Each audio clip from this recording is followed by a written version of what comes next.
后来啊，乡亲啊，这个后礼拜2，7月27，疫情的境界就要为3级降落来2级。感染科的专家黄立民提醒大家，也是袂当来放松，因为台湾的疫苗涵盖率只25%，离群体降级的涵盖率80%，还佫差55%遮尔多。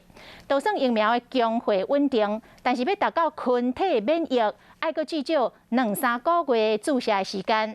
而且嘛是袂当干那靠这个疫苗来防疫，包括体检、包括洗手、喷酒精、甲挂喙罨，拢爱佫继续来维持。未解封了，互真侪民众想要出门放松，袂少人伫这几天拢出门踅街。不过面对后礼拜2的降级，台湾敢真正会当放松？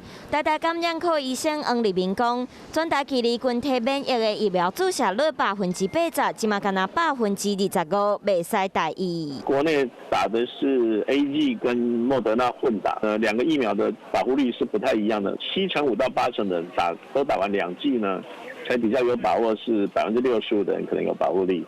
专家讲，就算未来疫苗强化稳定，也是需要2到3个月才有可能有群体免疫。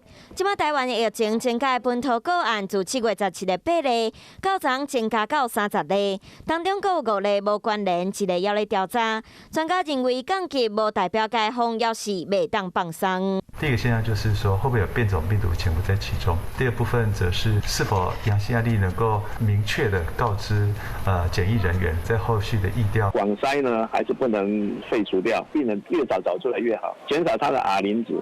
除了甲边境的关节做好，莫互变种病毒入来，各有全民都要遵照防疫的措施，才会当来防止后一波的疫情。